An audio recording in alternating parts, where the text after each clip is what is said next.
पापकुशा एकादशी व्रत कथा। पाप पुण्य संसार में कर्मों के भोग सुख दुख पाना जीवन का मात्र संजोग नहीं है।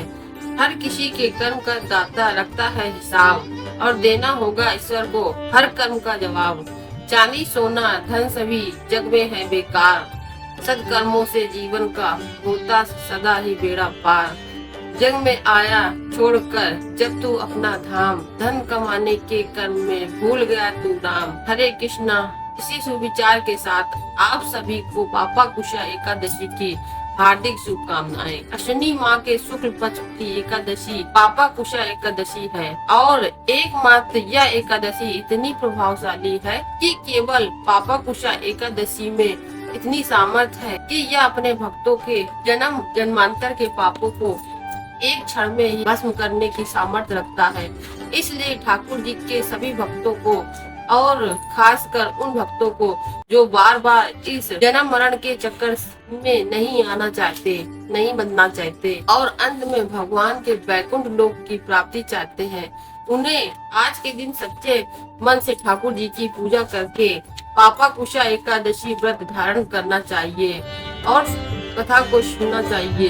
जो भक्त इस प्रकार के नियमों का पालन करते हैं उनके सभी पापों का नाश ठाकुर जी की कृपा से हो जाता है। मेरी दोस्तों, इस कलयुग में हम सभी से छोटे बड़े पाप कर्म नियमित रूप से या कभी ना चाहकर भी हो जाते हैं और भविष्य में भी होते रहते हैं। यदि इन पापों का प्रायश्चित न किया जाए तो हमें बार बार इन पापों का दंड भुगतना पड़ता है। इसलिए पृथ्वी पर जन्म लेते रहना होगा। इसलिए जो भक्त अपनी पापों का प्रायश्चित चाहते हैं और चाहते हैं कि सदैव ठाकुर जी का आशीर्वाद उन पर बना रहे, उन सभी भक्तों को आज के दिन पापाकुशा एकादशी की इन पावन कथाओं का श्रवण करना चाहिए जो आप सभी सुनने जा रहे हैं। आप सभी इन कथाओं को पूरा सुनकर कमेंट बॉक्स में जय श्री हरि जरूर लिखें और अगर ये कथाएं आपको अच्छी लगे तो ज्यादा से ज्यादा लोगों को शेयर करें ताकि आपको भी इन कथाओं को शेयर करने का पुण्य मिल सके। एक बार की बात है, एक जगह सत्संग चल रहा था, भारी भीड़ इकट्ठा थी और वहीं पर एक संत महाराज प्रवचन दे रहे थे। प्रवचन में संत महाराज जी कह रहे थे कि अनजाने में यदि गलती हुई हो तो व्यक्ति को उस बात का आभास नहीं होता, लेकिन पाप तो पाप है, जानबूझकर किया जाए या अनजाने में किया जाए, व्यक्ति को आभास हो या ना हो, उसका दंड तो अवश्य भुगतना पड़ता है। इसलिए अतीत में तुमसे जो पाप हो गए हैं उनका प्रायश्चित करो और भविष्य में कभी पाप न करने का संकल्प लो।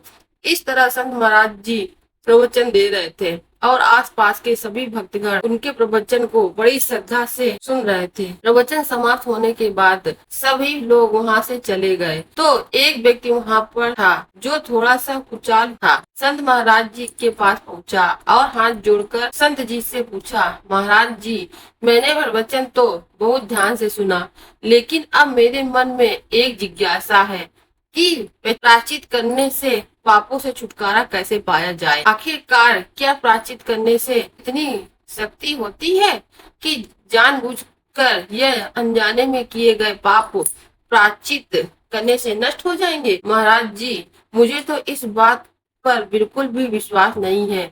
तब संत महाराज जी ने उस व्यक्ति को अगले दिन आने के लिए कहा। अगले दिन वह व्यक्ति नियत समय पर आ गया। तब संत महाराज जी उस व्यक्ति को एक नदी के किनारे पर ले गए।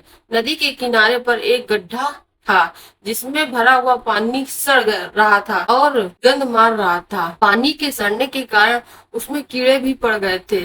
संत महाराज ने उस व्यक्ति को वह सड़ा पानी दिखाया और दिखाकर बोले, भैया, यह पानी देख रहे हो, बताओ यह पानी क्यों सड़ा है? पानी तो कभी सड़ता नहीं, लेकिन यह पानी क्यों सड़ा? यह बात सुनजे बताओ। व्यक्ति ने पानी को ध्यान से देखा, फिर कहा, स्वामी जी, पानी एक जगह रुका हुआ है, प्रवाह रुकने के कारण यह पानी एक जगह ठहर गया है और इसी कारण यह सड़ गया है। तब संत महाराज जी कहने लगे, बिल्कुल सही कहा, ठीक ऐसे ही सड़े हुए पानी की तरह सारे पाप भी इकट्ठा हो जाते हैं और वे कष्ट पहुंचाते ही रहते हैं। जिस तरह बारिश का पानी इस सड़े पानी को बहाकर हटा देता है और नदी को पवित्र बना देता है, उसी तरह प्रायश्चित रूपी अमृत वर्षा इन सभी पापों को नष्ट करके मन को पवित्र बना देती है। इससे मन शुभ और अच्छे कर्मों के लिए तैयार हो जाता है। ठीक इसी तरह जब कोई व्यक्ति प्रायश्चित करने का संकल्प लेता है तो उसका मन बदल जाता है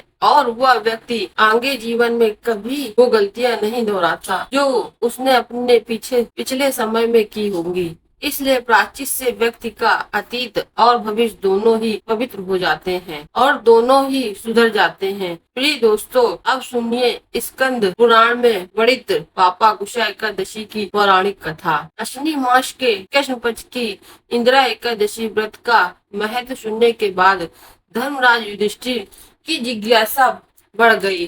तब उन्होंने हाथ जोड़कर भगवान मधुसूदन से पूछा, हे मधुसूदन, अब आप कृपा करके यह भी बतलाइए कि अश्विनी के शुक्ल पक्ष में किस नाम की एकादशी होती है। तब भगवान श्री कृष्ण बोले, राजन, अश्विनी के शुक्ल पक्ष में जो एकादशी होती है वह पापा कुशा के नाम से विख्यात है। वह सब पापों को हरने वाली होती है। उस दिन संपूर्ण मनोरथ की प्राप्ति के लिए मनुष्य को स्वर्ग और मोक्ष प्रदान करने वाली घननाद संजग मुझ वासुदेव का पूजन करना चाहिए। जितेंद्री मुनि चिरकाल तक कठोर तपस्या करके जिस फल को प्राप्त किया है वह कुछ दिन भगवान गरुड़ ध्वज को प्रणाम करने से ही मिल जाता है। पृथ्वी पर जितने तीर्थ और पवित्र देवालय हैं उन सबके सेवन का फल भगवान विष्णु के नाम कीर्तन मात्र से ही मनुष्य प्राप्त कर लेता है। जो सारंग धनुष धारण करने वाले सर्वव्यापक भगवान जनार्दन की शरण में आते हैं उन्हें कभी यमलोक की यातना नहीं भुगतनी पड़ती। यदि अन्य कार्य के प्रसंग से भी मनुष्य एकमात्र एकादशी को उपास कर ले तो उसे कभी यम यातना नहीं प्राप्त होती। जो पुरुष विष्णु भक्त होकर भगवान शिव की निंदा करता है वह भगवान विष्णु के लोक में स्थान नहीं प्राप्त कर सकता, उसे निश्चय ही नरक में गिरना पड़ता है। इस प्रकार यदि मनुष्य कोई शैव या पाशुपत होकर भगवान विष्णु की निंदा करता है तो वह घोर नरक में डालकर तब तक पकाया जाता है जब तक कि 14 इंद्र की आयु पूरी नहीं हो जाती। यह एकादशी स्वर्ग और मोक्ष प्रदान करने वाली है, रोगों को निरोग बनाने वाली है तथा सुंदर स्त्री, धन और मित्र देने वाली है।